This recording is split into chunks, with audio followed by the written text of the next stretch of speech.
Ishte një nga ato netët kur bota duket sikur merr frymë ngadalë. Kur era e lehtë që vjen nga malet e largta sjell me vete erën e barit të njomë dhe të luleve të egra që kanë fjetur gjatë gjithë ditës në diellin e ngrohtë. Qielli kishte filluar të errësohej gradualisht, si një perde e mëndafsht që zbret ngadalë mbi një teatër të madh. Dhe ngjyrat e perëndimit të diellit, ato të kuqe dhe portokalli dhe vjollca të buta, kishin filluar të zbehnin, duke lënë pas një kaltërsi të thellë dhe të qetë, që çdo moment bëhej më e errët, më e ngrohtë, më e sigurt. Fshati i vogël që shtrihej në luginën midis dy maleve të mbuluara me pyje, ishte mbuluar tashma me errësirën e butë të mbrëmjes. Shtëpitë e vogla me mure guri kishin fituar dritat e tyre një nga një, si sytë e blerë që mbyllen ngadalë para gjumit, dhe tymi i holli o gjaqeve ngrihej drejt qiellit si fije të bardha mëndafshi, të cilat era e lehtë i shpërndante butësisht, para se të zhduken krejtësisht në ajrin e kthjellët të natës. Gjithçka ishte duke u qetësuar, gjithçka po zbriste drejt pushimit. Në anën e fshatit ku shtëpitë bëheshin gjithnjë më të ralla, dhe ku pylli fillonte të afrohet me degët e tij të gjata dhe të errta, kishte një fushë të vogël të hapur, të rrethuar nga të trianët nga pemë të larta, lisi dhe dhe dëllinja, pemë që kishin qëndruar aty për shumë kohë dhe kishin parë shumë nete kaluar, shumë yje lindë dhe perënduar, shumë pranvera dhe vjeshta dhe dimra. Fusha ishte e mbuluar me barë të butë dhe të lartë, dhe në mes të saj kishte një gur të madh, të sheshtë dhe të ngrohtë akoma nga nxehtësia e ditës, i cili shtrihej si një shtrat natyror nën qiellin e hapur.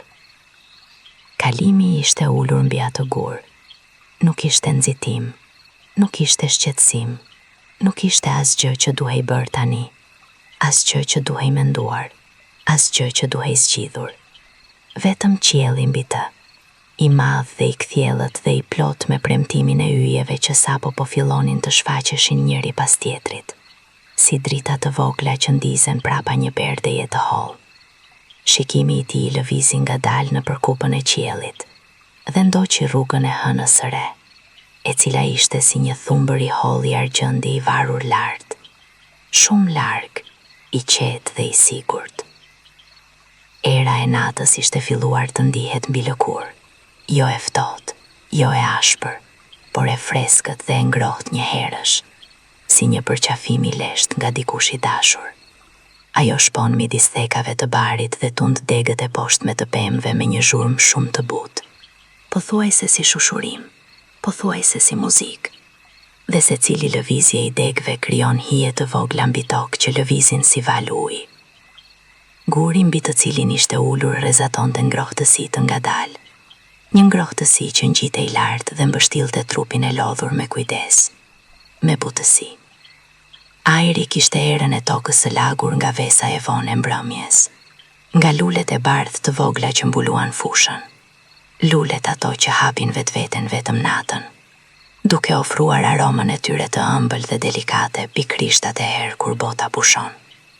Ishte e pamundur të mos mbyllesh pak, të mos lëshohesh pak, kur era dhe ngrohtësia dhe qielli i madh dhe i kthjellët të rrethojnë kështu nga të gjitha anët, kur gjithçka flet me gjuhën e qetësisë. Yjet kishin filluar të shfaqeshin me qartësi tani. I pari, ai ylli i vetmuar dhe i ndriçuar që shfaqet gjithmonë i pari, si një roje besnik që pret të tjerët, kishte qenë aty prej kohësh, duke ndriçuar me një dritë të fortë dhe të palëkundshme pikrisht mbi malet e perëndimit. Pastaj kishin ardhur të tjerët, ngadalë, njëri pas tjetrit, si musafir të ftuar që mbërrin në shtëpinë e madhe të natës. Fillimisht ata të ndriçuam, ata vizionar të qiellit që i njeh. Çdo kush. Pastaj ata të vegjël e të tjerët.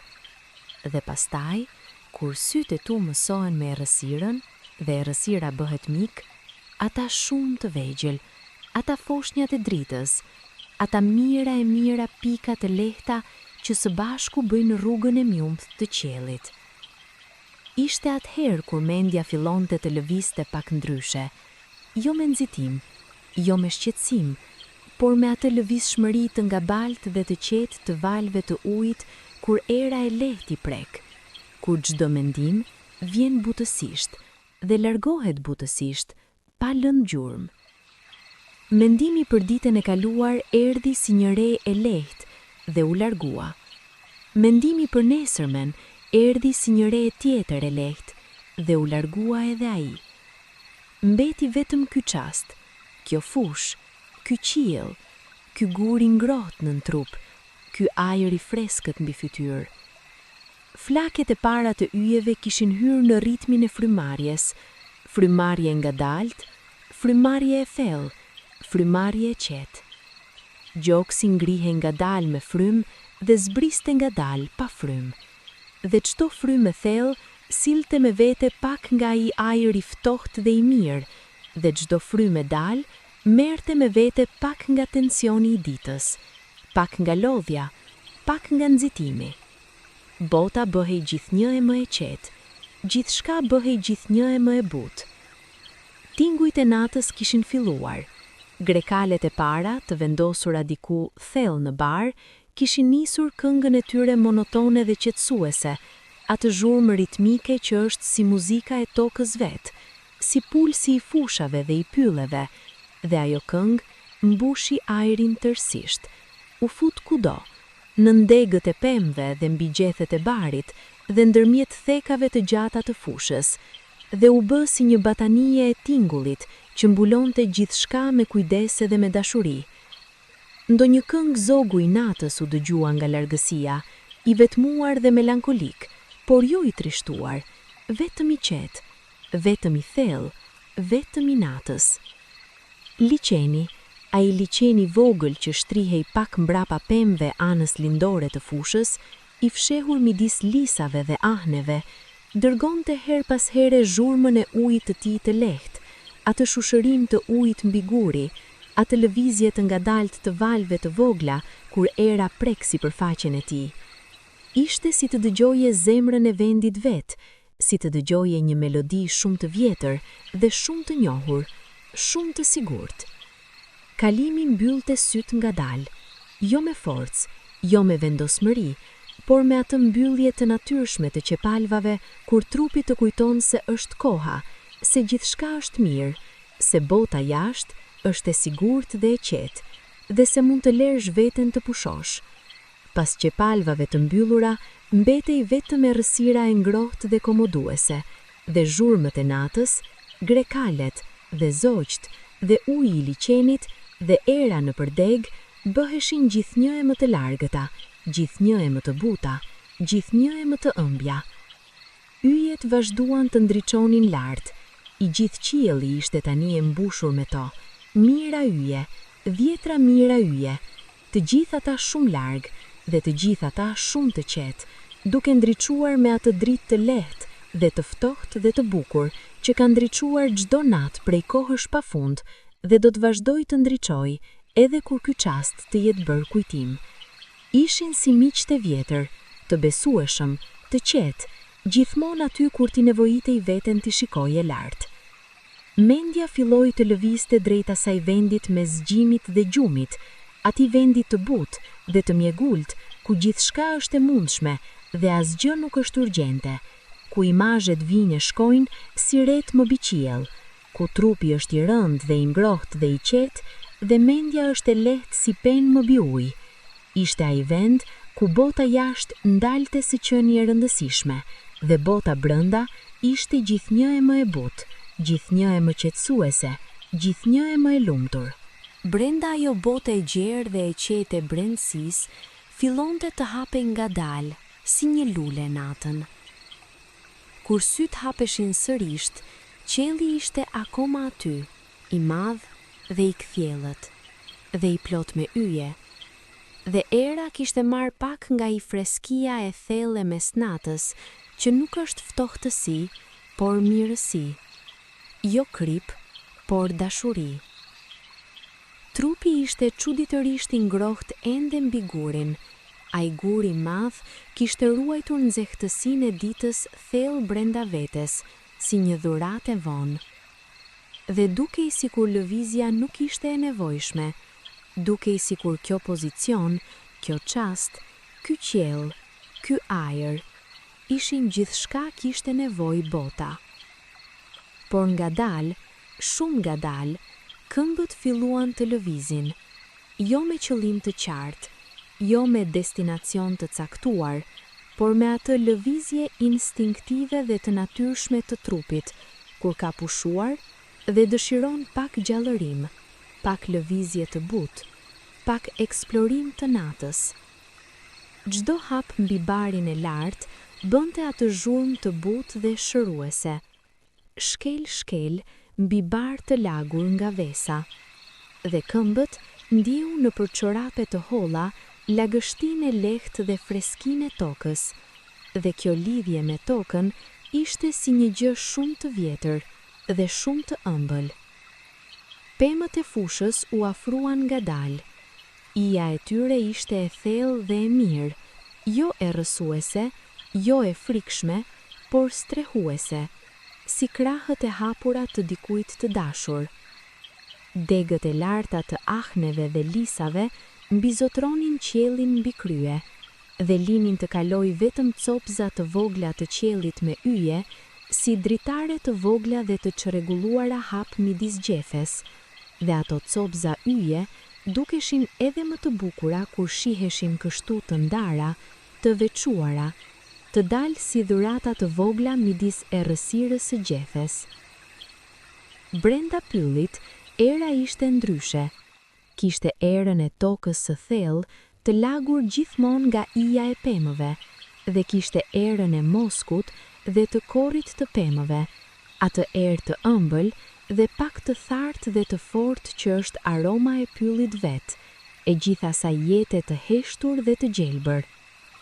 Çdo hap bëhej mbi qilim të trash gjethe të vjetra, gjethe vjeshte të kaluara dhe vjeshte para saj, shtres mbi shtres, dhe çdo hap bënte një zhurmë shumë të butë, si letër e shfëruar ndërmjet gishtave. Pemët ishin të heshtura dhe dinjitoze. Trungjet e tyre të trash, disa aq të trash sa duheshin 2 palkrah për t'i përqafuar, qëndronin drejt dhe të qetë, si shtylla të ndonjë katedraleje të vjetër dhe të harruar, dhe lart, shumë lart, ku degët fillonin të shpërndaheshin si fije mëncaje kundër qiellit, ndonjë breshke vonë lëviste nga gal, ndonjë pemë shkëmbente avazin e saj me pemën e tjetër nëpërmjet njërës goditje dege me deg. Rruga nëpër pyll nuk ishte rrugë e vërtet, ishte vendi hapur mes pemëve, natyral dhe të qetë, ku bari ishte pak më i hollë dhe drita e hënës, edhe pse hëna e re sonte nuk dash shumë dritë, arrinte të ndriçonte copzat të tokës me një dritë shumë të hollë dhe argjendë, si vathi hollë varur mes pemëve. Hapat ndiqnin rrugën natyrale, pa menduar, pa planifikuar, vetëm duke ndjekur atë shteg që pylli vet kishte hapur nëpër kohë. Papritur, mes pemëve, disa çikobukës u quan me gurgurim dhe trazim të lehtë të krahëve, i kishin bërë befasin me zjarrin e tyre të natës dhe u larguan shpejt drejt errësirës, zhurmë krahësh u shfaj dhe pastaj qetësia u kthye sërish, a gjë edhe më të thellë se para, si uji i liçenit pas rënies së gurelës, kur valët e vogla zbehin dhe sipërfaqja bëhet pasqyrë sërish. Zemra kishte bërë vetëm atë goditje të vogël të befasisë dhe pastaj ishte qetësuar. Gjithçka ishte mirë, gjithçka ishte e sigurt, ishte vetëm natë, dhe ishte vetëm pyll, dhe ishte vetëm jeta e thjeshtë e natës. Nëpër degët e poshtme, midis rrënjve të mëdha të lisave, ato rrënjë të buta dhe grisura dhe të kuqe kafe që dilnin nga toka si duar gjigande, ngjyra e gjelbër e muskut ndriçoi pak nga errësira. Musku i kishte gjithmonë atë ngjyrë që të kujton ngrohtësinë dhe qetësinë dhe kujdesin, dhe të prekësh me dorë, shputën e palosur ngadalë mbi sipërfaqen e tij të butë, ishte si të prekësh diçka të gjallë dhe të durishme, diçka që kishte jetuar aty pa nxitim, pa shqetësim, vetëm duke qenë, vetëm duke mbirë dhe rritur ngadalë, ditë pas dite, shi pas shiu, dritë pas drite. Një kaçube e vogël ujë fliste diku afër, nuk dihej sakt ku, zhurmi ishte kudo në pyll, por ishte atje, ajo filli holl ujë, duke rrëshqitur mbi guralec dhe nën rrënjë dhe midis gurve, duke bërë atë melodi pa fjalë dhe pa kohë, atë muzikë të ujit që nuk ka nevojë për asgjë tjetër pos rrjedhës vet. Hapat u drejtuan drejt atij zhurme, ndoqën atë tingull si të ndiqnin një shenjë të mirë. Lumi i vogël, në fakt nuk ishte as lum, ishte më shumë kaçube, gjerësi nuk e kalonte pak centimetra të ujit dhe shkelazit. Dallohej midis errësirës nga zinxhiri i lehtë argjendi i ujit në ndriqimin e dobët të yjeve. Uji ishte i kthjellët deri në fund, dukeshin guralecët e vegjël dhe rrëna e holl nën të, dhe i ftohtë mjaftueshëm sa kur dorë u fut shkurt brenda, preku sipërfaqen. Ato gishta ndjen atë ftohtësi të mirë dhe të freskët të ujit të malit, atë ftohtësi që ngjall të gjitha ndjenjat e trupit. Uji kaloi mbi gishtërinj si mëncafsh dhe humbi tutje në përgur dhe rrënjë. Vazhdoi rrugën e tij të sigurt dhe të njohur drejt liçenit të vogël, drejt lumit, drejt detit ndonjëherë, dhe ky udhëtim i tij i gjatë dhe i hjeshtur, nga mali ku kishte lindur si burimi i vogël dhe i ftohtë, deri tek liçeni dhe lumi dhe deti ku do të bashkohej me gjithë ujin e madh të botës, ishte si një metafore qetë dhe e bukur të gjithë rrugëve tona, të gjithë udhëtimeve tona, prej fillimit deri tek bashkimi i madh. Kaçuba u kalua duke kërcyer me kujdes mbi gurin e madh të mesit. Ai gur ishte aty gjithmonë, i lagur dhe me musk, si ura e çuditshme dhe e vogël e pyllit, dhe rruga vazhdoi përtej, thellë pak më në brendësi të pyllit. Pemët u bën pak më të shpeshta, hija u bë pak më e thellë, por frika nuk ishte aty. Pylli nuk kishte asgjë të frikshme natën, vetëm kishte thellësinë e vet, privatësinë e vet, heshtjen e vet me shumë zëra brenda. Pylli dilte papritur në anën e liçenit dhe kalimi doli edhe ai papritur, sikur i ftuar nga uji i vet, në bregun me barë të shkurtër dhe të butë të liçenit të vogël. Liçeni shtrihej para tyre, jo të madh, jo të vogël, vetëm i duhuri, që qetë si pasqyrë, i errët dhe i thellë dhe e plot me pasqyrimin e qiellit të yjeve. Çdo yll lart kishte pasqyrimin e tij poshtë, 2 qiej, 2 botë yjej, dhe midis tyre vetëm sipërfaqja e hollë dhe e hollë e ujit, ajo kufiri i lehtë midis ajrit dhe thellësisë. Uji nuk lëvizte, edhe era kishte pushuar tani, e lodhur ndoshta nga loja e saj gjatë ditës, dhe liçeni qëndronte i palëvizur, i kthjellët dhe i qetë, duke mbajtur qiellin e pyjeve brenda vetes si një dhuratë e çmuar.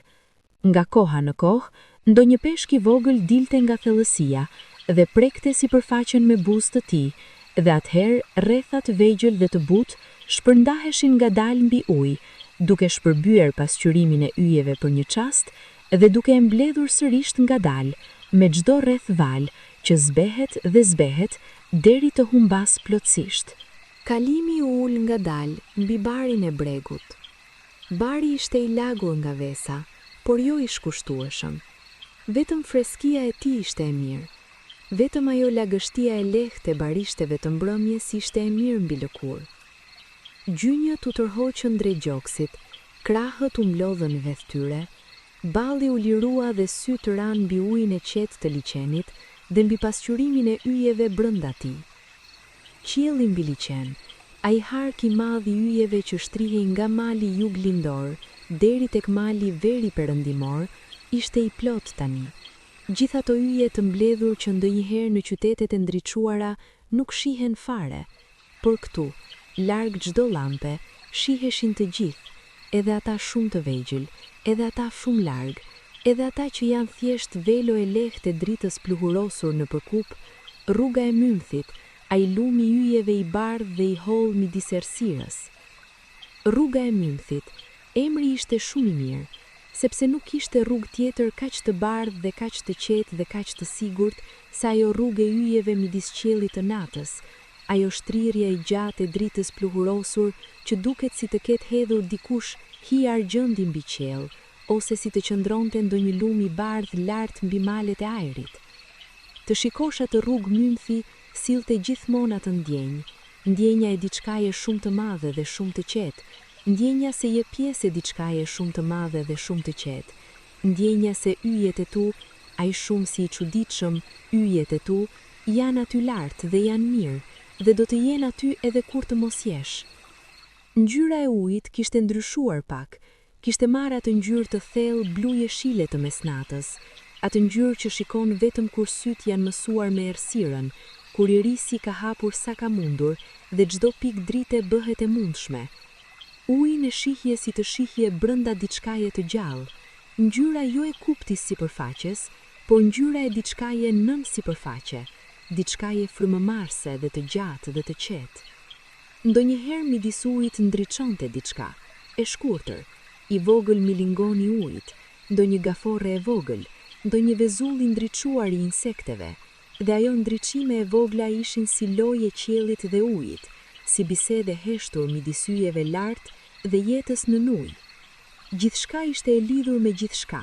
Kjo ishte ajo ndjenjë. Pemët me tokën, me ujin, me qiellin, me yjet, me erën, me barin, me grekat, gjithçka ishte një sistem i madh dhe i qetë dhe i bukur, ku çdo gjë kishte vendin e vet dhe bënte punën e vet ngadalë dhe me kujdes. Ndjenja e lodhjes ishte shumë e mirë. Nuk ishte lodhja e keqe, ajo lodhja e presionit dhe e stresit dhe marrëdhënieve të vështira, por ishte lodhja e mirë e trupit që ka jetuar ditën tërësisht, që ka lëvizur dhe marr frymë dhe ngrënë dhe menduar dhe ndjekur rrjedhën e orëve. Krahët ishin pak të rëndë, syt ishin pak të rëndë, shpina ishte pak e lodhur, jo dhimbje, vetëm peshë e mirë. Dhe ajo peshë e mirë e trupit nuk kërkonte asgjë tjetër vetëm shtrim, vetëm pushim, vetëm gjumë. Ngadalë, shumë ngadalë, kalimi u lëshuan prapa mbi barin e bregut dhe shtrihen si dëshironten, me krah të shtrirë në bar, me syt drejt qiellit, me gjithë trupin të mbajtur nga toka nën, nga bari i freskët dhe i njom dhe i butë. Qielli ishte menjëherë kudo, i madh dhe i pafund, i mbushur me yje, i mbushur me atë errësirë të ngrohtë që ka ngjyrën e velvetit të zi dhe të thellë. Rruga e Mymthit kalonte mbi kreu direkt, si urë e heshtur e qiellit, dhe disa yje të veçantë, ata shumë të ndritshëm, ata liderit e grupit të yjeve, ndriçonin me qartësi të tillë sa dukej sikur të mund t'i prekje me dorë nëse ngrinë krahun lart. Frymëmarrja ngadaloi edhe më shumë. Çdo frym erdhi ngadalë, u mbajt pak, doli ngadalë, atë frymëmarrje që trupi mëson vet kur është i qetë, kur nuk ka asgjë për t'u stresuar, kur bota është një herazi e madhe dhe e vogël dhe e sigurt. Gjoksi ngrihe ngadal, ndaloi, mbajti dhe zbriste ngadal, ndaloi dhe tërnoi sërish. Cikli i frymëmarrjes, cikli i gjethit, cikli i yjeve. Zhurmët e natës, grekat, ujë, fryrja e degve, ndonjë zogu i vonë, ujëlargësia e kaçubës, u bën si muzike vetme e madhe. Jo shumë zëra, por një zë. Harmonie e natës, melodi e gjatë dhe ngadalt, dhe e ngjitur me ndjenjen e gjumit. Mendja po ngadalsonte. Mendimi i fundit erdhi si fletë e fundit të librit të ditës dhe mbyllej ngadalë. Kishte një gjendje midis, jo gjumë, jo zgjim, ku gjithçka bëhej si mjegull e mirë. Imazhet vinin si shirita filmi të hedhur ngadalë pamje të fushave me lule, rrugë të gjata malore, dimra me borë të qetë, plazhe të zbrasta në mëngjes të hershëm, kur deti ishte si argjend, dhe ret ishin roz, kopshte me fruta, dhoma ngrohtë me zjarr, çdo imazh erdhi i qetë dhe doli i qetë, pas një ngatëruar me asnjë, pas një bëri problem, vetëm kaloi si shpend mbi ujë. Truri kishte filluar atë proces të bukur të lavandës së ditës, atë pastrimin të ngadalt dhe ritmik të kujtimeve dhe mendimeve të grumbulluara, duke vendosur çdo gjë në vend të saj, duke folur me vete me gjuhën e imazheve dhe shijeve dhe ngjyrave. Gjumi po afronte si valë e madhe dhe e butë e detit, dhe ashtu si vala e detit nuk ngutej, as nuk vonohej, por vinte me kohën e saj, me ritmit e saj, me forcën e vet të heshtur dhe të sigurt. Mendimi i parë që u zbeh ishte mendimi i shqetësimit, ai mendimi vogël dhe i bezdisshëm, që gjatë gjithë ditës kishin ngjizur pak tensionin dhe pak presionin. E ndëruar sikur ajo mendim ishte gur i vogël që mbante dorën e rëndë dhe tani dikush e kishte hequr, kishte çliruar, dhe dora ndjeu menjëherë lehtësinë e saj natyrale. Pastaj u zbeh mendimi i lodhjes. Jo se lodhja u largua, sepse lodhja ishte akoma aty, por u bë e mirë, u bë ngrohtësi, u bë peshë komode. Pastaj u zbehën mendime të tjera, njëra pas tjetrës, si dritat e qytetit që shuhen njëra pas tjetrës gjatë natës. Mbetej vetëm ndjesia, jo mendim, por ndjesi, ndjesia e tokës nën trup, ndjesia e ajrit mbi fytyrë, ndjesia e ngrohtësisë brenda gjoksit, ndjesia e qetësisë brenda mendjes.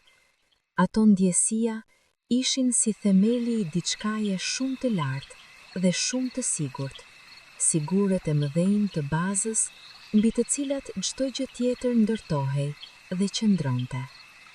Ijet kishin lëvizur pak, gjithmonë lëviznin, gjithmonë ktheheshin dal ngadal rreth boshtit të heshtur të qiellit, gjithmonë pika referimi i qiellit ju ndryshonte ngadal, pa u ndjerë, si akuart e orës që nuk i shef lëviz, por pas një ore ke parë, janë krejt diku tjetër.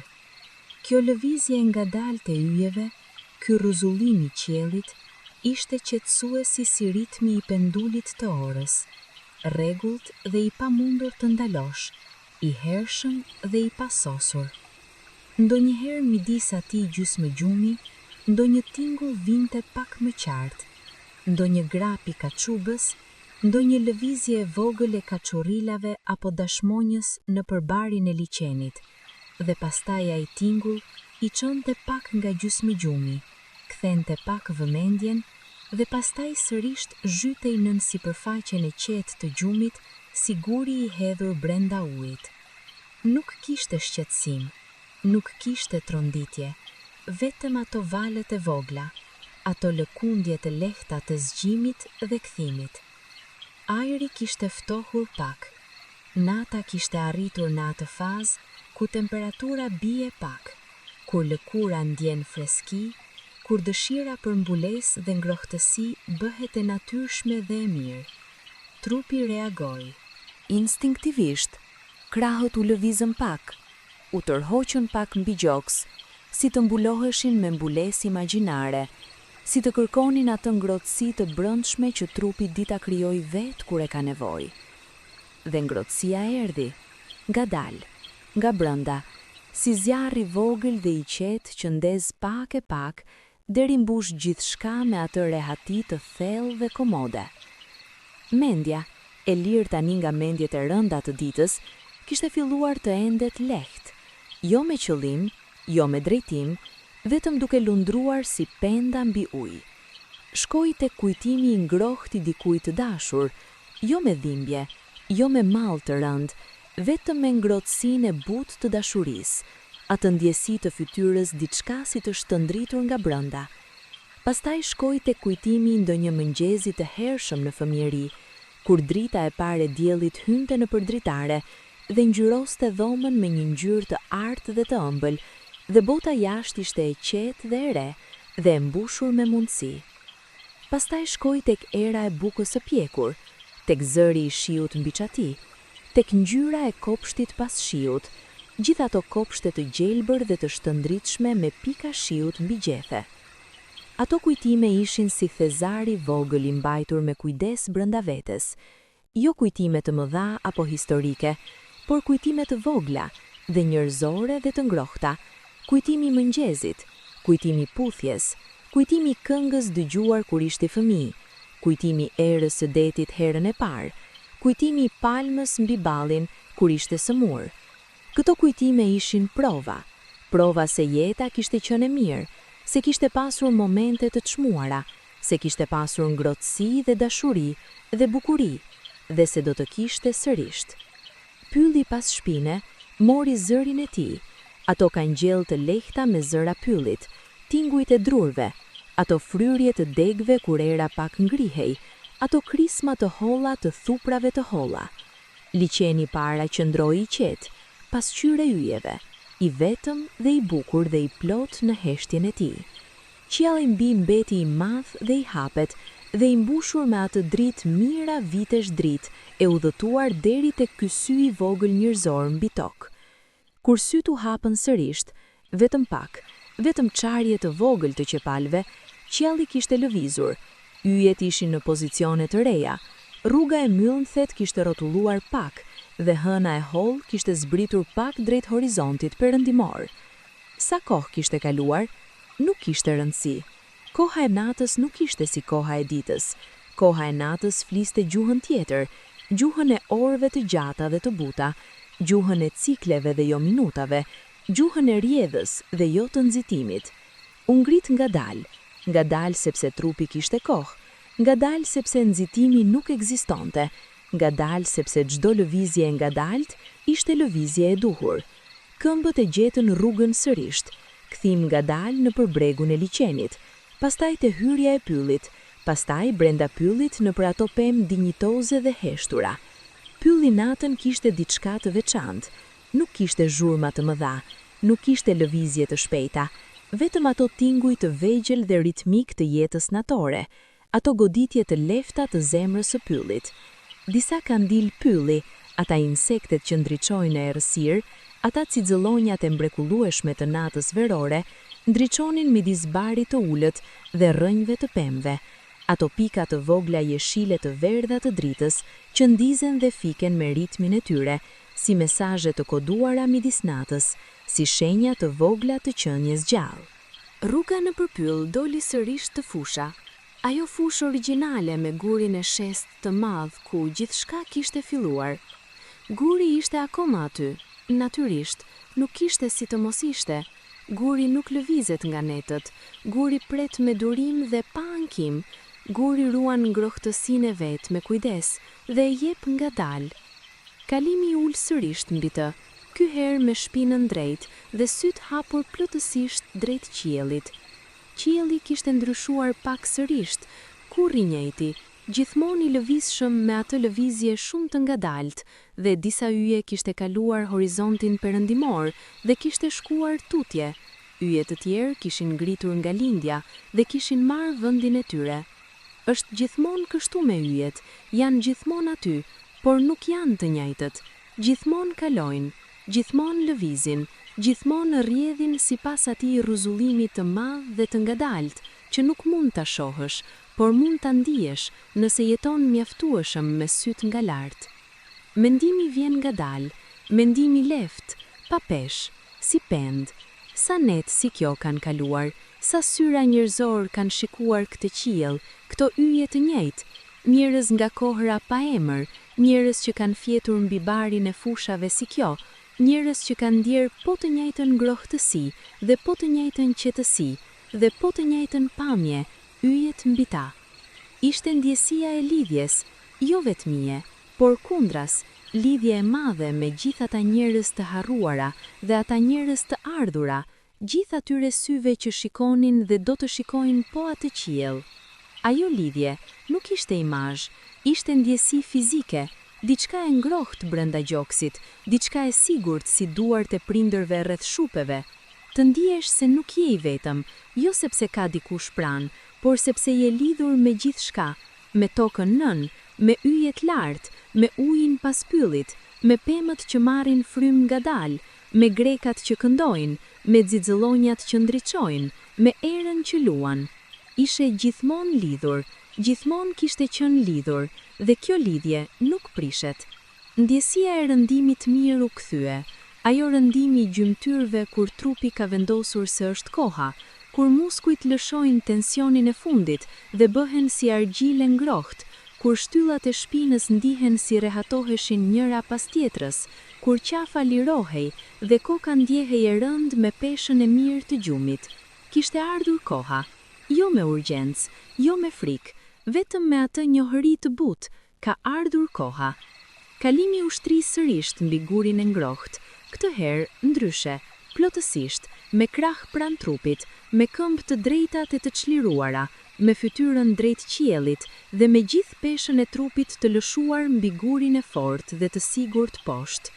Guri mbante, guri gjithmonë mbante, ishte gjysmi tokës, gjysmi qiellit, midis dy botësh, dhe ky pozicion midis bënte gurin mik të mirë të atij orari midis.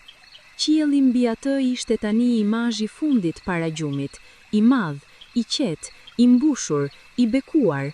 Yjet e tij numëronin vetë pa vullnet, 1, 2, 3, 4, 5, dhe me çdo yll të numëruar që palët bëheshin pak më të rënda, pak më komode, pak më me nevojë për mbyllje, 6, 7, 8, dhe dëgjimi filloi të largohet pak nga realiteti i jashtëm, filloi të zhvendoset drejt asaj bote brenda, ku tingujt vijnë si nga shumë larg, si nën ujë, si pas murit të trash.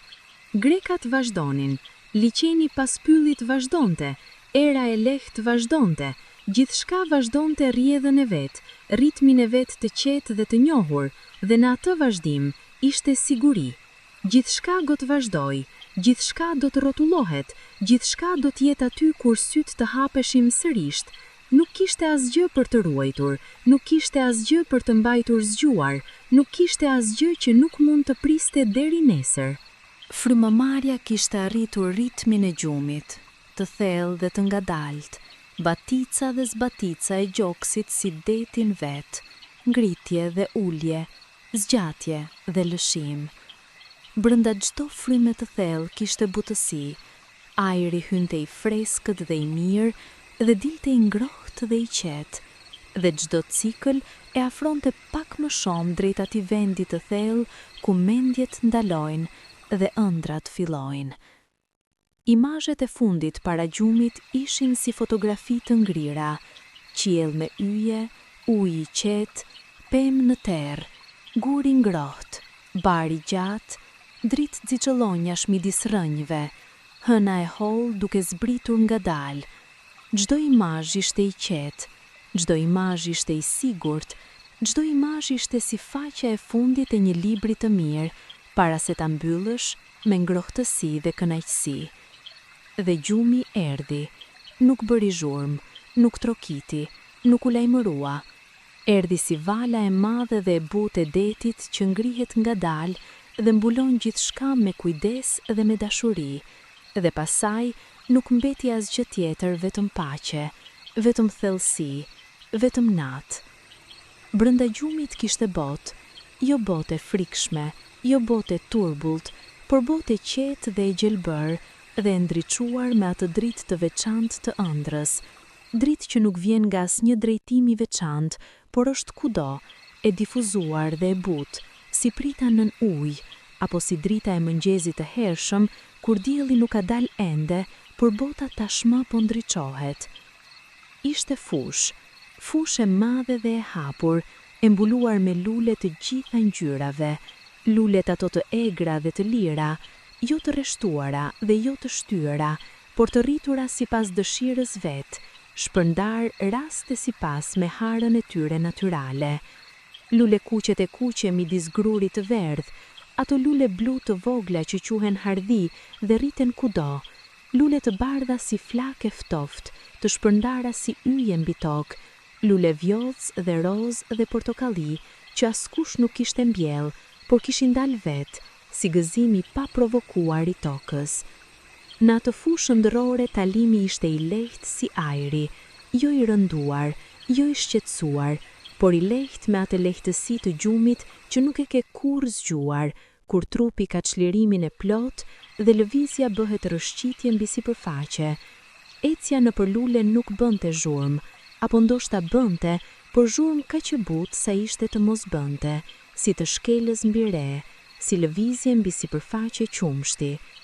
Larg, shumë larg, aty ku fusha takonte qiellin, shiheshin malet, jo malet e frikshme dhe të thepisura me shkëmbim të ashpër, por ato malet të buta dhe i gjelbër me krurora të mbuluara me pyje, malet që duken si kafshë të mëdha e të qeta që flen shtrirë në largësi.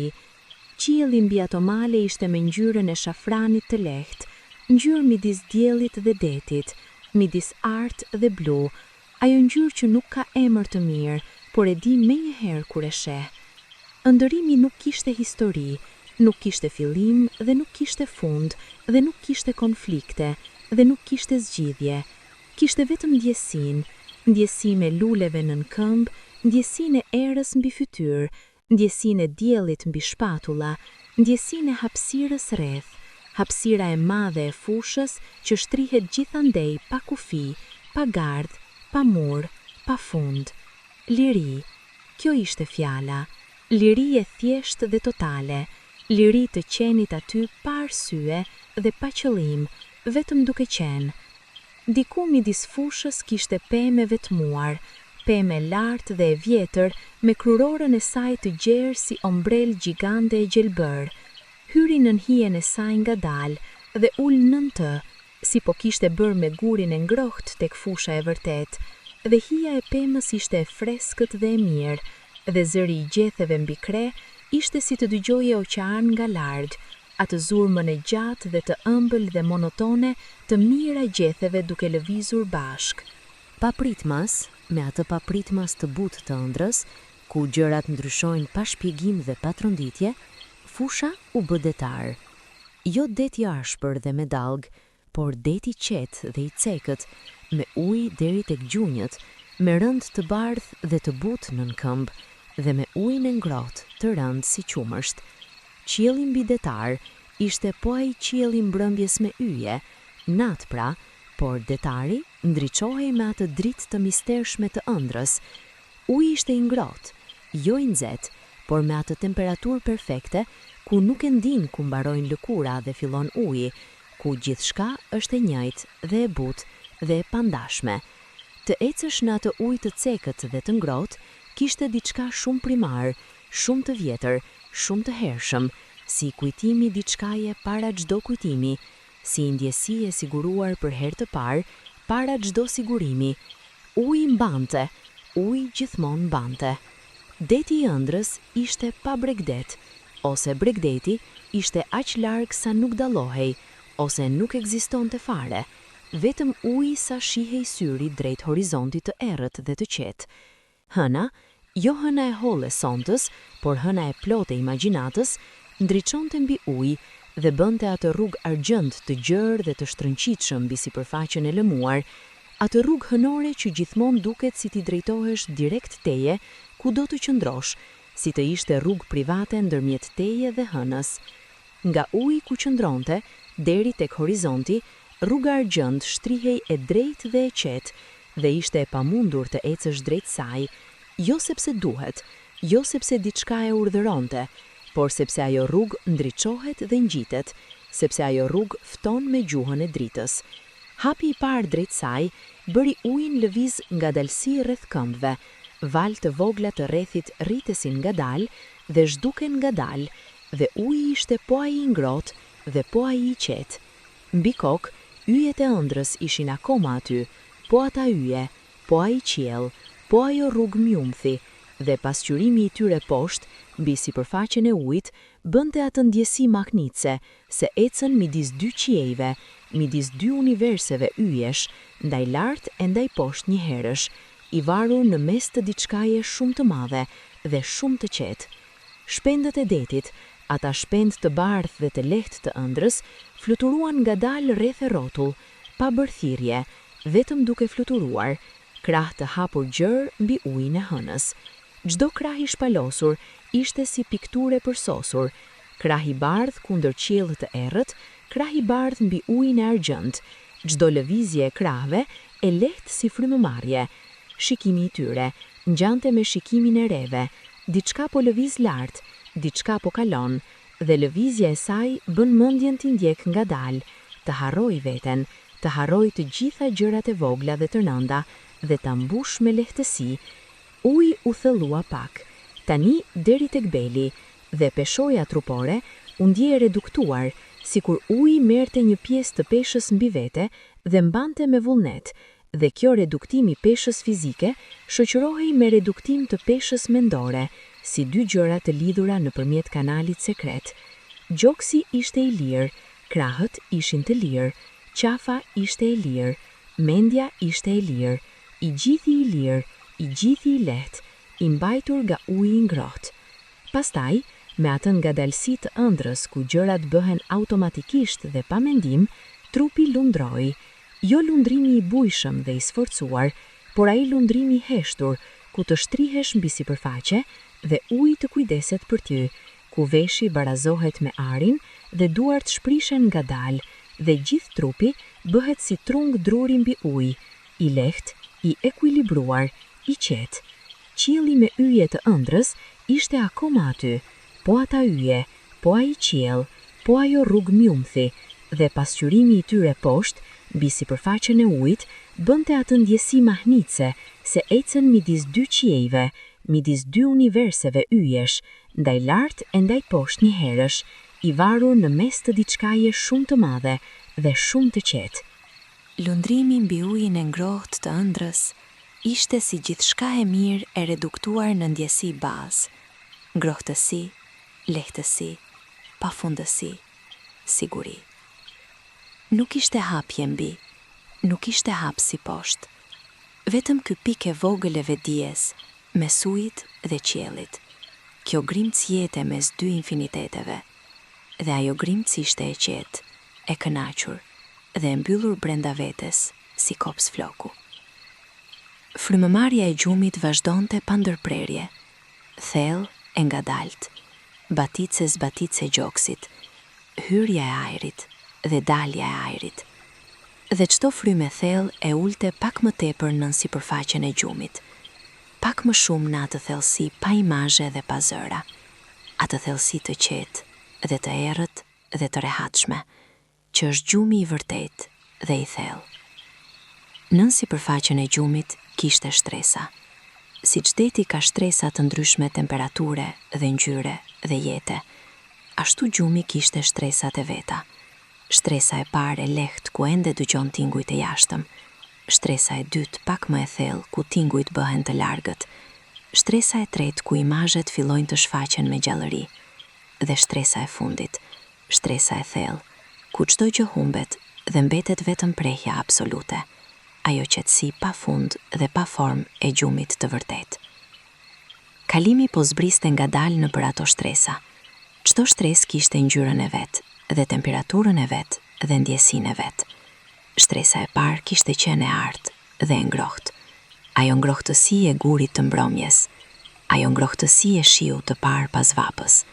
Shtresa e dytë kishte qenë blu e thellë, blu e liqenit të natës, blu e qiellit para daunit, blu që ndjen me të gjithë trupin jo vetëm me syt. Shtresa e tretë kishte qenë jeshile, jeshile e pyllit, jeshile e mushkut, jeshile e lashtë dhe e mbajtur. Dhe shtresa e fundit ku po zbratej tani, ajo kishte ngjyrën e plotë dhe të thellë e errësirës absolute, e qetë, e bekuar. Zbratja nëpër ato shtresa nuk ishte ankthin e zbritjes, nuk ishte atë ndjesi të rënjes, nuk ishte inturbullim, nuk ishte shpejtësi të pakontrollueshme. Ishte zbritja e butë e gjethes nga pema në vjesht, ngadalë, me elegancë. duke ka përcyer ajrin me qetësi, duke ardhur poshtë me kohën e vet, pa nxitim, pa rezistencë. Trupi, ai trupi vërtet, shtrira mbi gurin e fushës, ose mbi shtrat, ose kudo qoftë, ishte tani i palëvizshëm si gurët e vjetër. Muskujt kishin lëshuar çdo tension të fundit, çdo kontraktim të mbetur nga dita, çdo shtrëngim i vogël i ankthit ose lodhjes ose mërzis. Fytyra ishte e lirë, frera e buzës të çlodhur, syt të mbyllur pa tendosje, balli i lirë, nofullat të çlodhura. Shpina kishte gjetur pozicionin natyral. Duart kishin rënë anash me atë rënje totale e gjymtyreve të flem. Dhe frymëmarrja, ajo frymëmarrja e gjumit, kishte marrë ritmin e vet autonom, pa ndërthyrje, pa mendim. Vetëm zemra dhe mushkrit duke bërë punën e tyre të vjetër dhe të besnike, duke sjell oksigjen, duke larguar të rrezikshmen, duke mbajtur ndezur qenien, paksa, qetësisht, pa bërë zurm. Kishte diçka poshtë tokës, jo frikë dhe jo rrezik, por diçka e gjallë dhe e ngadalt dhe e qetë, si gjithçka tjetër kjo natë. Rënjët e pemëve shtriheshin nëpër errësirën e tokës, duke kërkuar ujin dhe mineralin, duke ushqyer pemën lart me atë mirësi të heshtur dhe pa shpërblim. Krimbat e tokës lëvizin ngadalë nëpër tokën e lagur, duke e liruar, duke e bërë të ajrosur dhe të frymëmarrshme për rënjët dhe farat. Bakteret e vogla bënin punën e tyre mikroskopike dhe të lavdishme, zbërthenin, transformonin, kthyenin. Toka ishte gjallë, gjithçka nën këmbë ishte gjallë, jo me gjallërinë e bujshme dhe dramatike të sipërfaqes, por me gjallërinë e heshtur dhe të ngadalt të proceseve bazë, të metabolizmave fundamental, të jetës në formën e saj more primare dhe esenciale. Dhe kjo gjallëri e tokës transmetohej lart, në përbar, në përgur, në përkëmb, në përtrup, si ngrohtësi shumë e lehtë, si ti në zari botës nën. Ndjesia e kësaj lidhje me tokën, trup mbi tokë, pesh e lëshuar, kontakt i plot, kishte diçka shëruese. Jo shërim dramatik, jo mbrekulli, vetëm atë ngurtësimi lehtë të kujtesës trupore, ajo ftesë e butë e tokës. Jam këtu, mbaj, mund të lëshohesh, dhe trupi kishte lëshuar peshën, kishte lëshuar tensionin, kishte lëshuar kontrollin. Mbi tokë, gjithçka vazhdonte rrjedhën. Grekat vazhdonin, ato gratë besnik të natës, këngëtaret e pandalshme, dhe ritmi i tyre kishte marrë atë karakter hipnotik i gjatë natës, ku çdo ton tingëllonte pak si i njëjti dhe pak si i ndryshëm, ku repetimi i bënte muzikë. Liçeni prapa pyllit qëndronte i qetë. Era kishte pushuar pothuajse plotësisht. Hëna e hollë kishte arritur te horizonti dhe kishte humbur pas malit, duke lënë qiellin krejtësisht në dorë të yjeve. Dhe yjet, ata besnik të vjetër, ndriçonin me gjithë qetësinë e tyre, mira vjet dritë duke udhëtuar pa nxitim e pa humbje, duke arritur tek kjo tokë e vogël, këto fush e vogël, këto sy të mbyllur, duke ndonjëherë arritur tek sytë e hapur, duke u bërë pamje, duke u bërë kujtim, duke u bërë paqe. Gjumi i thellë kishte teksturën e qumshtit, të bardhë dhe të ngrohtë, dhe të plot dhe pa prerje. Brenda atij gjumi nuk kishte ankth, dhe nuk kishte pyetje, dhe nuk kishte kujtime të rënda. Kishte vetëm qetësinë bazë, fundore, absolute, atë qetësi pa objekt, atë paqe pa kundërshtim.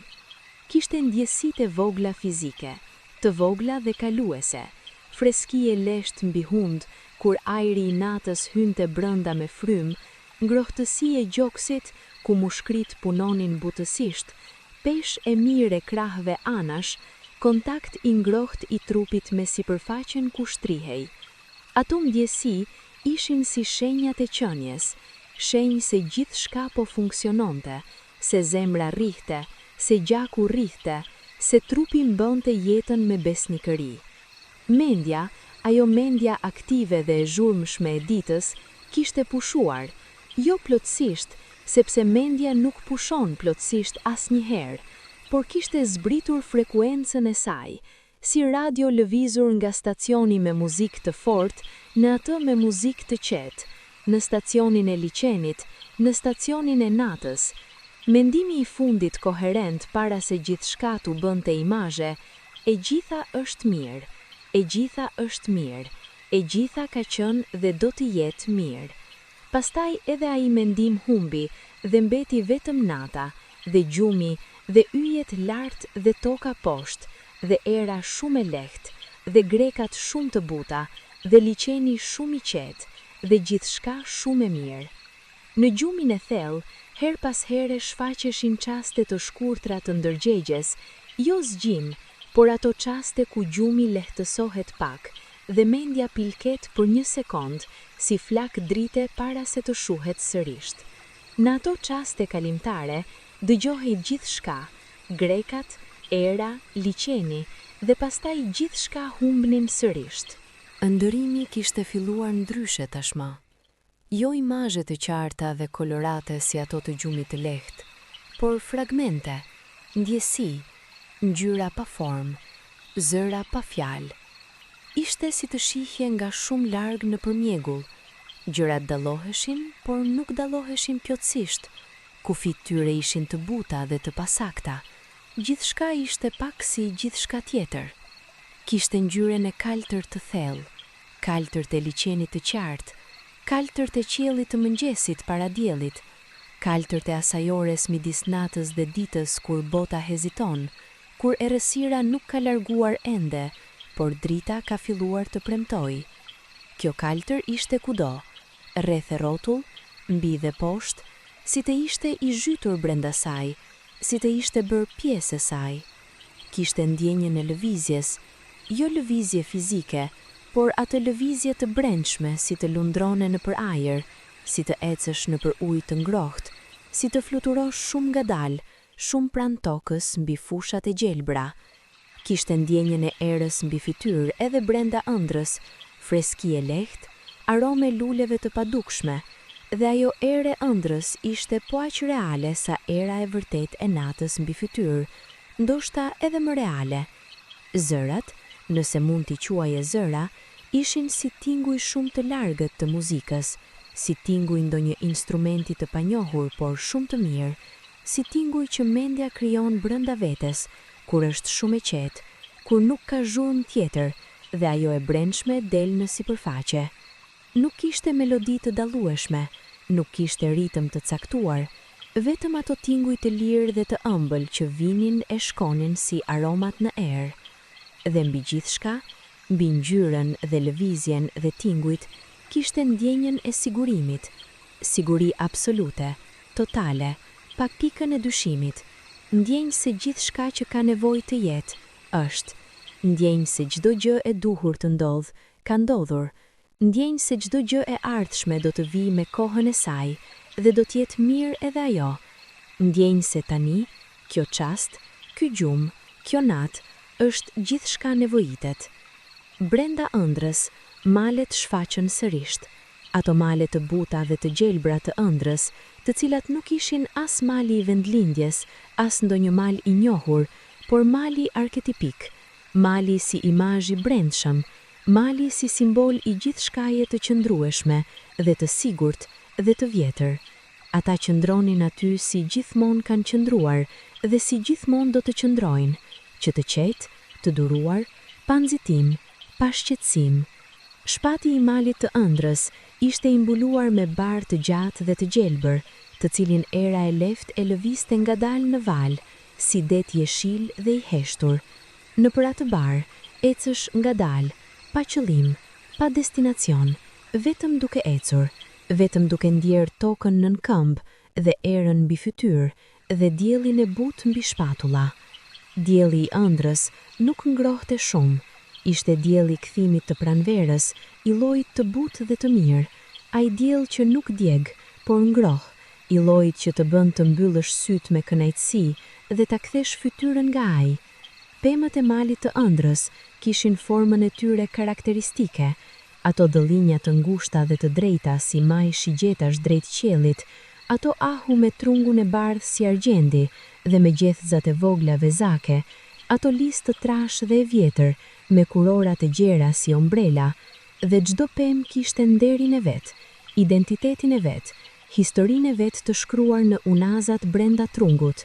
Pemët e malit të ëndrës kishin jetuar shumë, kishin parë shumë stinë, kishin mbajtur shumë reshje dhe erëra të forta, dhe qëndronin akoma, të fortë, të gjallë, të qetë. Rruga në përshpatin e malit çonte drejt majës. Jo maje ashpër me shkëmbin të zhveshur, por maje butë me barë të shkurtër dhe me pamje të gjerë mbi luginën poshtë.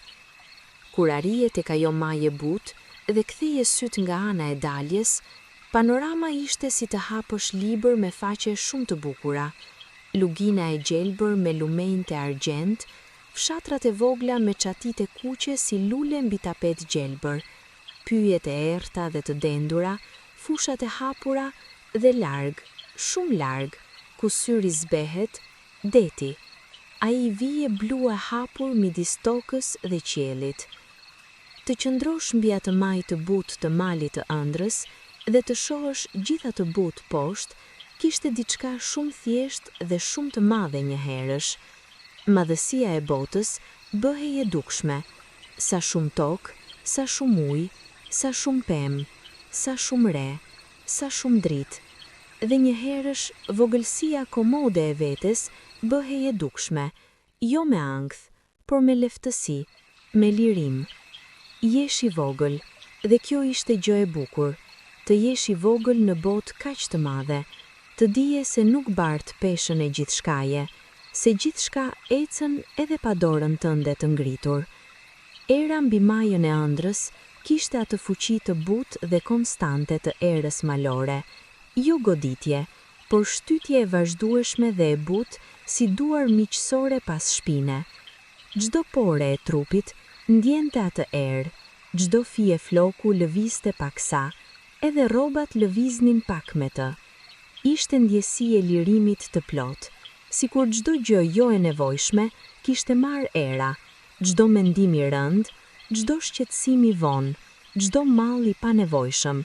Të gjitha ato ishin ngritur me erën dhe ikur larg, larg, drejt horizontit, drejt atij kufiri mes tokës dhe qiellit, ku gjithçka zhduket. Zbritja nga mali i ëndrës ishte akoma më e qetë se ngjitja, ashtu si gjithmonë, zbret shumë lehtë sa rrugë të ngjitur nga bal.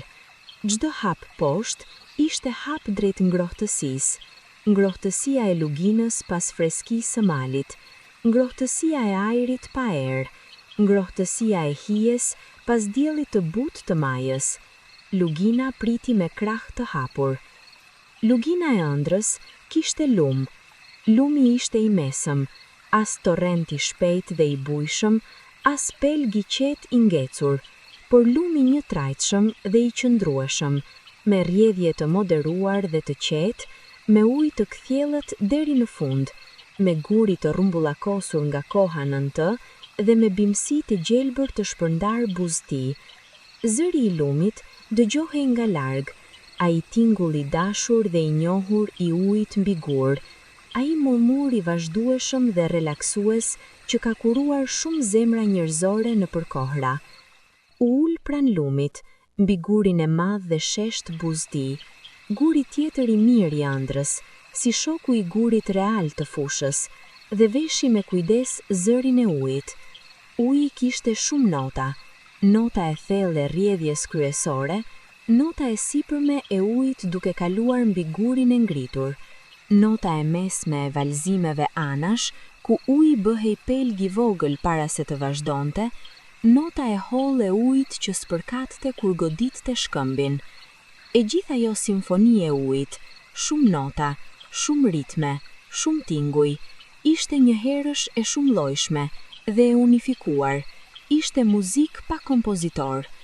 Peshqit e vegjël, ata peshq të shpejt dhe argjend të lumenjve të maleve, dukeshin her pas here në ujë, shigjetat e argjend që lëviznin kundër rrjedhës me lehtësi të mrekullueshme, sikur të mos ketë forcë uji, sikur të ecnin mbi sipërfaqe të thatë. Atëherë zhdukeshin pas gurit dhe shfaqeshin sërish pak më poshtë, luanin me rrjedhën, duke ëndruar lojën e tyre. Bimët buzëlumit kishin ngjyrën intensivisht të gjelbër të bimëve lumore. ajo jeshile pa analog, ajo jeshile e mbushur me ujë nga brenda, ajo jeshile e qëndrin si neon natyror në ndjellin e drejt për drejt. Gjethe të gjata dhe të ngushta të kalamit, lule të verdha të vogla mbi degëzat e lakuara, xhixhëllonjat e ujit, ato insekte me trup blu metalik dhe krah transparent, hovullisnin mbi sipërfaqen e ujit si helikopter të vegjël argjend. Nga lumi, rruga e ëndrës çoi drejt fshatit e vogël të Luginës.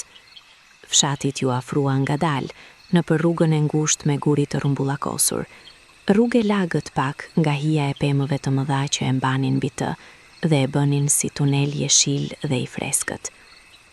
Muret e shtëpive të fshatit ishin me guri gri të hirt, të njëjtit guri të malit, dhe dritaret ishin me dërrasa të lyera me ngjyra të buta, blu të zbeht, jeshile të hapur, verdh salmoni, sikur çdo shtëpi kishte zgjedhur ngjyrën e vet me kujdes dhe dashuri.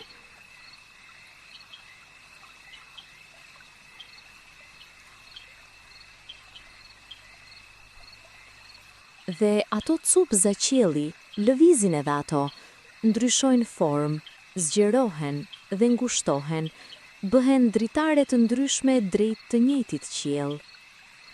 Zogjtë e kopshtit kishin rënë të qetë tani. Gjatë ditës kishin bërë zhurmën e tyre, ato thirrje të shkurtra dhe të gjalla, ato këngë të çuditshme dhe melodioze, por tani, me errësirën e kopshtit që ritej ngadalë mes degëve, kishin gjetur degët e tyre të preferuara dhe kishin mbledhur festat nën krah dhe kishin mbyllur sytë e tyre të vegjël dhe të ndritshëm. Ndonjëherë dëgjohej vetëm ndonjë lëvizje e lehtë të krahëve, kur ndonjë zog ndronte pozicion, pastaj heshtja mbushte sërish gjithçka. Insektet e kopshtit, ato krijesa të vogla dhe të zërshme, ishin zgjuar akoma. Grekat kishte rritur sërish volumin e tyre, kjo herë nga brendi i kopshtit, nga bari i lartë nën pemët frutore, dhe ato greka të kopshtit kishin zërin pak të ndryshëm nga grekat e fushës, pak më të ulët, pak më të thellë, si të ishin grekat e moshës, grekat me eksperiencë. Ndërmjet tyre, mushkonjat e imta silleshin si rete vogla mbi lulet e trëndafilit, duke bërë atë zhurmë shumë të hollë dhe shumë monotone. U ngrit ngadalë nga stoli dhe ecja nëpër kopshtit vazhdoi, mes rreshtave me pemë, mbi shtegjet e ngushta me gur, nëpër seksionin me lulet, nëpër seksionin me barishtet. Çdo hap zbulonte diçka të re, diçka e vogël dhe e bukur dhe e harruar. Atje, nën pemën e kumbullës, kishte mbledhur diçka myshk mbi gurin ansor. Këtu, mes bazilikut dhe mentes, kishte dalë një lule e vogël e verdh papritur. Atje, mbi murin e ulëk, kishte zënë vend ndonjë hardhi e egër dhe kishte hipur deri tek çatia e vogël e magazinës, duke mbuluar gjithçka me rrjetin e vet të gjelbër dhe të dendësuar. Brenda ëndrës, qielli ndryshoi pa paralajmërim, ashtu si ndodh vetëm në ëndra dhe her pas here dhe rastësisht edhe në realitet, dhe rrete buta dhe të holla filluan të mblidhen nga horizonti, jo ato re të zeza dhe të rënda me rufe dhe stuhi, por ato re gri argjendit, lehta dhe transparente, si perdja e mëndafsht, hedhur mbi qiell, dhe pastaj rrëzoi shi shumë i lehtë, shi si mjegull, shi si avull i kthyer, shi që nuk njom, por vetëm prek, vetëm freskos, vetëm bën atë zhurmë shumë të hollë mbi gjethe. Shiu i kopshtit ishte muzik tjetër.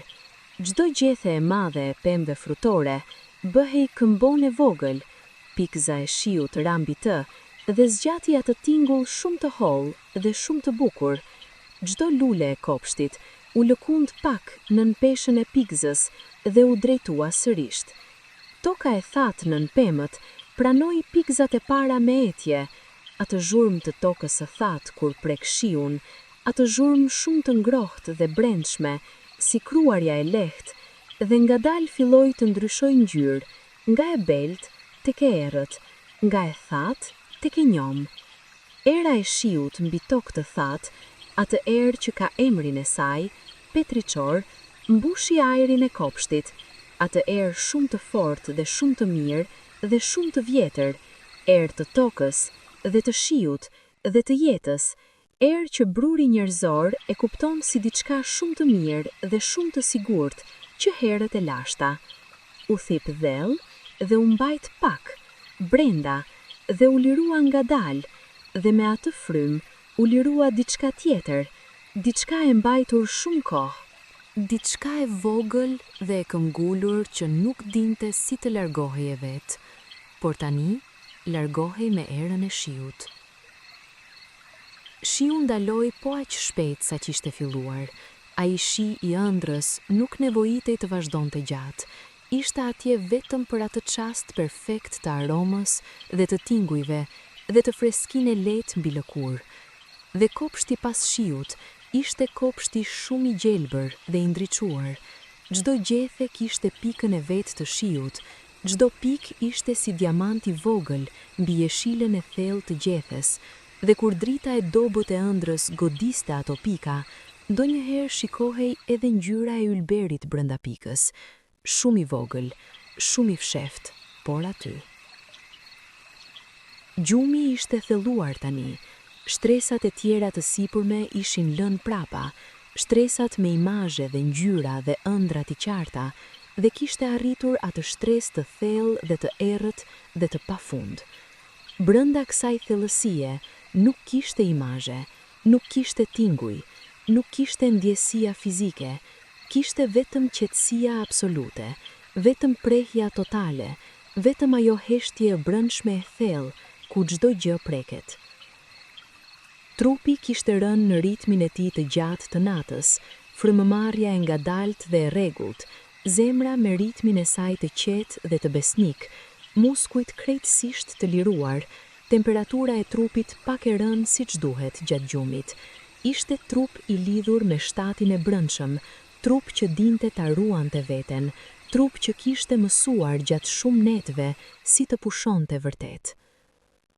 Nata jashtë kishte arritur orën e saj më të qetë, ajo orë para mëngjesit, kur errësira është e plot, dhe shpendët e mëngjesit nuk kanë filluar ende, dhe grekat kanë çlodhirur pak volenin, dhe bota është në gjumin e saj më të thellë.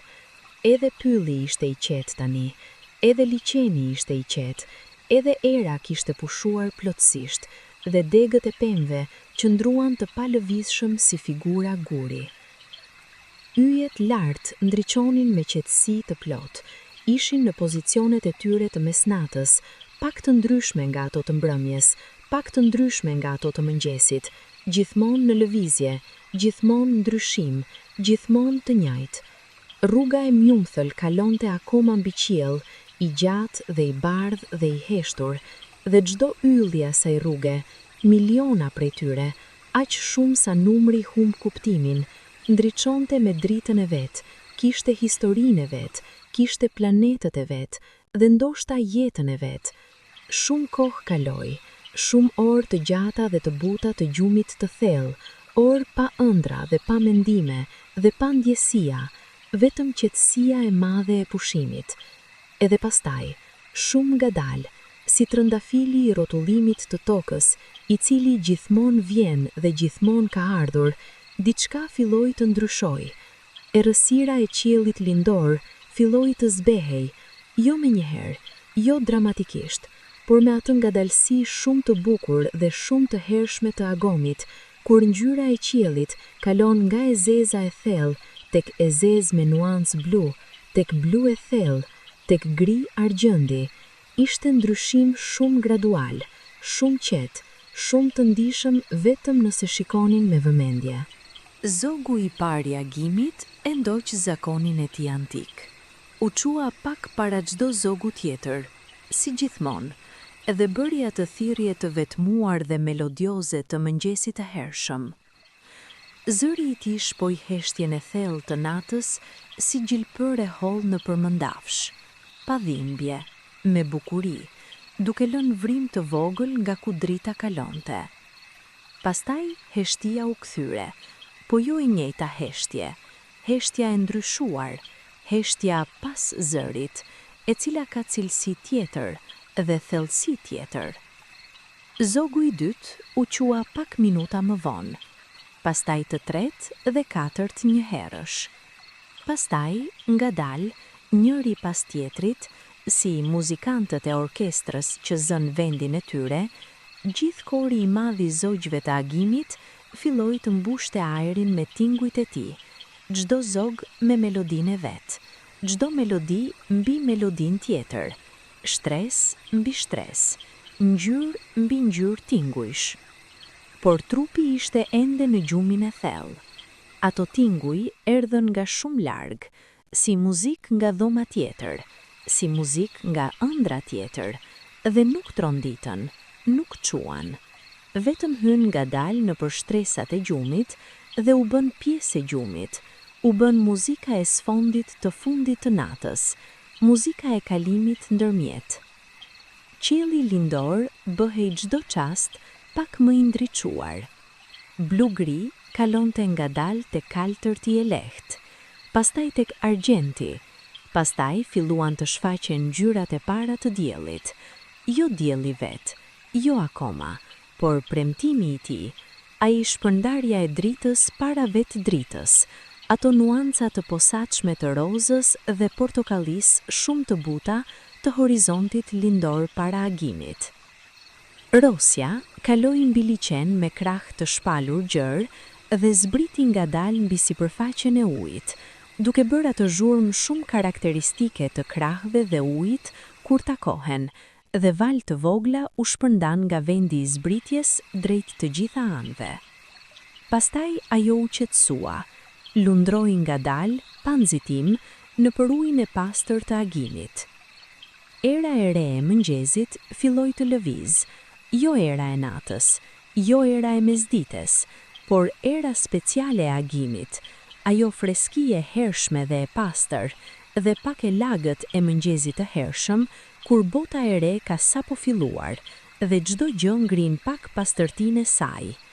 Kjo erë filloi të lëvizte ngadalë mbi tokë, mbi bar, nëpër pyll, mbi sipërfaqen e liçenit, duke zgjuar çdo gjë pak, duke i kujtuar gjithçka se dita po fillonte. Por gjumi vazhdonte. Trupi kishte nevojë akoma, kishte nevojë edhe disa orë të ato shtresave të thella, akoma pak rimbushje, akoma pak pushimi thellë, dhe bota jashtë, me agimet e saj dhe zogjt dhe erën dhe ndriçimin gradual, po bënte punën e saj pa u mërzitur me trupin e flem, duke lënë kohën e zgjimit të vinte vetë, natyrshëm, kur trupi do të ishte gati. Retë e mëngjesit kishin ngjyra shumë të bukura tani. Ato re të bardha dhe të lehta, cumulus, ato re si pambuk të shtruar mbi qiell, kishin marrë nga poshtë ngjyrën e diellit që nuk kishte dalë ende, por kishte ndriçuar horizontin.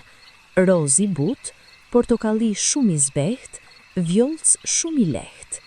Çdo re ishte si pikturë vogël individuale, e bërë shpejt dhe pa mendim shumë, dhe prap ishte e përkryer. Ato re të mëngjesit shkonin ngadalë, të shtyra nga erëzat e sipërme të atmosferës, dhe çdo re ndryshonte formën pak ndërkohë që lëvizte, pak si kafsh, pak si gjithçka tjetër, pak si asgjë e njohur. Forma e res ishte gjithmonë e kalimtare, e re kishte qenë, e re do të bëhet, e re ndryshon çdo çast. Dhe kjo kalimtarsi e res ishte e bukur, jo e trisht. Gjithçka kalimtare ishte e bukur. Dritat e para të diellit prekën majat e maleve.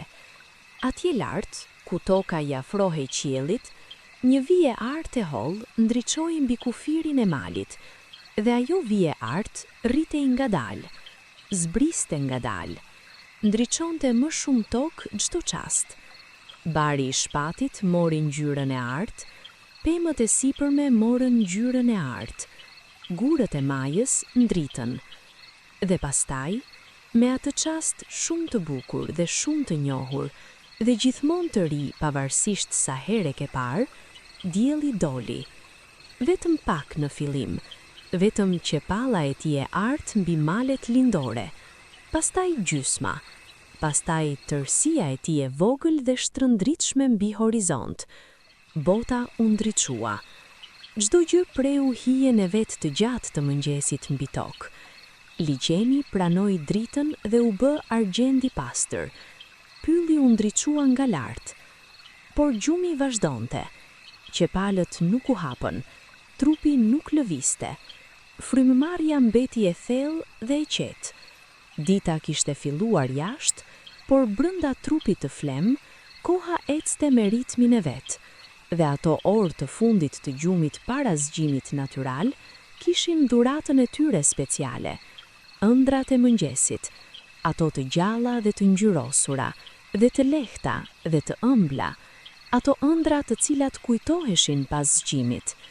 Brenda ëndrave të mëngjesit, bota ishte e ndriçuar me dritën e butë dhe të artë të orëve të para të diellit. Çdo gjë kishte atë ngjyrë të artë dhe të ngrohtë.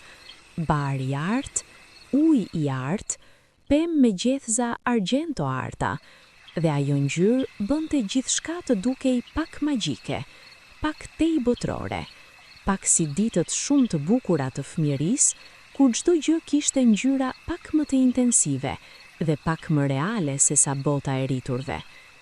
Kopshti i ëndrës kishte lulëzuar plotësisht.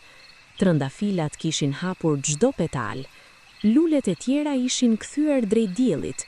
Edhe ato bima aromatike kishin çelur lulzat e tyre të vogla dhe të çuditshme.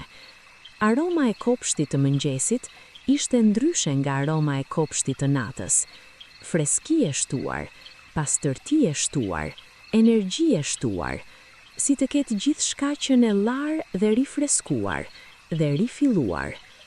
Nëpër kopshtin lëvisnin hija të lehta, hija të degëve dhe gjetheve. Dhe ato hija lëviznin mbi tokën e ngrohtë, si gishta të butë duke luajtur.